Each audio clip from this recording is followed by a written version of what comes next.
آخری گزارش یہ ہے کہ دیکھو جماعتیں ٹھہرانے کا بھی اپنے گھروں میں ماشاءاللہ ٹھہراتے آپ لوگ. اب کہیں اگر کوئی ایسی تکلیف ہے تو ایسا کچھ نظم بن جائے کہ دروازہ الگ ہو جائے, باتھ روم اور جو ہے ٹوائلٹ الگ ہو جائے, تاکہ جماعت ہم ٹھہرا سکیں, یا ہفتہ واری اجتماعی تعلیم اگر نہیں ہوتی ہے تو شروع کر سکیں. یہ بھی اس کی بھی اس وقت ضرورت ہے کہ ہر 20-25 مکان پہ ہفتہ واری اجتماعی تعلیم شروع ہونا چاہیے. ایک اہم شرط یہ ہے کہ اشرا لگائی ہوئی چند مستورات اگر ہو جائے, کم سے کم 4, کتنی, چند سے مراد 4, اگر 4 بہنیں ایسی ہو گئی جن کا اشرا لگا ہوا ہے, تو اب وہاں مشورے میں وہاں اپنے محرم کے ذریعے سے خبر بھیجو کہ ہمارے محلے میں ماشاءاللہ 4 مستورات کا اشرا لگا ہے, اور سہ روزہ والی تو کئی ہے, اس لیے ہم چاہتے ہیں کہ ہمارے محلے میں فلاں فلاں کا مکان آپ لوگ آ کے دیکھ لو, اگر مناسب ہو تو اجازت دے دو تاکہ اجتماعی تعلیم شروع ہو جائے. تو انشاءاللہ مشورے میں جب بات آئے گی تو ذمہ دار آ کے مکان بھی دیکھ لیتے ہیں اور اجازت بھی اکثر دے دیتے ہیں اگر قواعد پورے ہوتے ہیں. تو اس طرح اجتماعی تعلیم شروع ہونا چاہیے, اور ہو رہی ہے تو اس میں اپنی شرکت ہونی چاہیے. اور باہر کی جماعتوں کو ٹھہرانے کے اعتبار سے بھی 2 روز کے لیے جماعت ٹھہرتی ہے. ہم نے بڑوں کی طرف سے 2 ہی روز کی اجازت ہے. البتہ 3 دن کی جماعت کے لیے اس کی اجازت ہے کہ ایک ہی مکان میں تینوں دن جماعت کو ٹھہرایا جا سکتا ہے, بشرطے کے صاحب خانہ کی اجازت ہو. اور اگر اس کو تکلیف ہے تو 2 ہی دن ٹھہراؤ, تیسرا دن کسی اور مکان میں جماعت منتقل کر دو, ورنہ 3 دن ایک ہی مکان میں لگا سکتے ہیں, اجازت ہے. لیکن چلے کی جماعت ہو عشرے کی تو 2 ہی روز کا قیام بڑے فرماتے ہیں, اس لیے کہ اس سے زیادہ قیام کرنا گھر والوں کو اگرچہ تکلیف تو نہیں ہوتی ہے, لیکن آئندہ پھر جماعت آئے گی نا, بار بار ٹھہرانا ہے. ایک دفعے کی بات ہو تو آدمی 10 دن ٹھہرا لے, ابھی تو جماعت ماشاءاللہ مہینہ 2 مہینہ نہیں ہوتا آنے لگ جاتی جماعت, تو ہو سکتا ہے اگلے مہینے پھر جماعت مل جائے.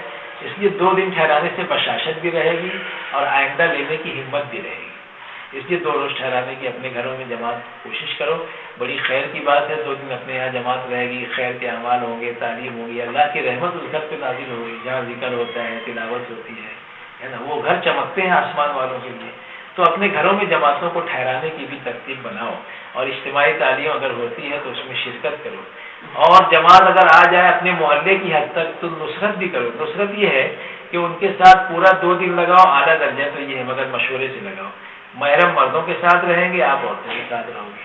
اور اگر اس کی گنجائش نہیں ہے یا جماعت میں اس کی ضرورت نہیں ہے, یا پہلے سے 6 جوڑے ہیں یا اس میں کوئی پہلے سے جڑا ہوا ہے, تو دن بھر ساتھ میں رہو. تو اس میں محرم کو ساتھ میں رہنے کی ضرورت نہیں ہے. شام کو سورج ڈوبنے سے پہلے گھر کو لوٹ جاؤ, یہ نصرت ہو گئی.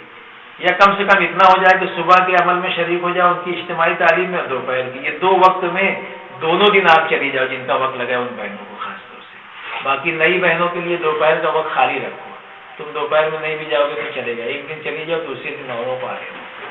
تو اس طریقے سے جماعت کو ٹھہرانے کی بھی کوشش کرو اور اجتماعی تعلیم کی بھی کوشش کرو.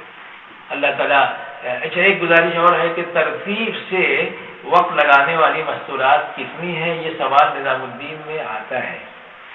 سال میں ایک دفعہ تو ضرور وہاں کارگزاری آتی ہے کہ کتنی مستورات تمہارے ضلع میں, شہر میں, محلے میں ہیں جن کا ترتیب سے وقت لگ رہا ہے, یا عربی انگریزی نہ ہے.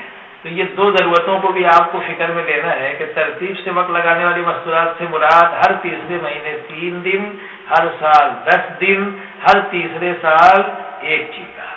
اس طرح آپ وقت لگاتی رہو. اس کو کہتے ہیں ترتیب سے وقت لگانے والی مستورات. اور عربی اور انگریزی بھی سیکھنے کی کوشش کرو تاکہ بیرون کی جماعتیں اگر اپنے یہاں آ جائے یا اپنا نصرت میں نمبر لگ جائے. نصرت سے مطلب 1 مہینہ نظام الدین اپنے محرم کے ساتھ 1 مہینہ وہاں رہنا, اور وہاں آنی باہر کی جماعتوں کی تعلیم, ان کی خدمت, ان کی ترجمانی, ضرورت پڑے تو ان کے ساتھ جڑ کے جانا بھی پڑتا ہے عشرے کے لیے, کبھی کم بیش اوقات کے لیے. تو یہ انگریزی اور عربی کا اگر ہوں تو زیادہ وہ کارآمد ہوتی ہے وہاں پر.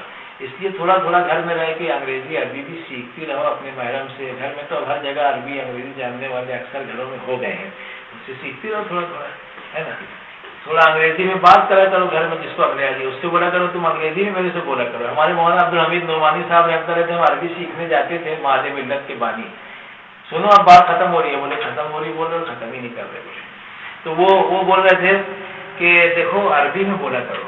کوئی وہ عربی جانے کی مت جانے, جیسے تم چائے پینے جا رہے ہو اور ظہیر بھائی راستے میں مل گئے, ایسا ہم کہاں جا رہے ہیں, تو تم یہ مت بولو ہم ہوٹل میں جا رہے ہیں چائے پینے, بلکہ یہ کہو کہ نحن نسیر الی الفندق, ہے نا, للشاء.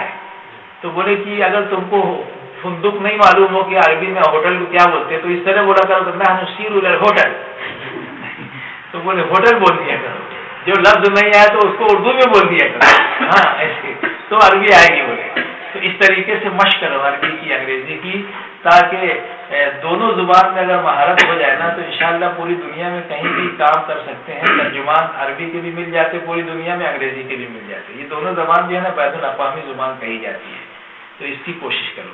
اللہ تعالیٰ ان ساری باتوں پر مجھے بھی اور تمام سننے والے بھائیوں اور بہنوں کو بھی عمل کی توفیق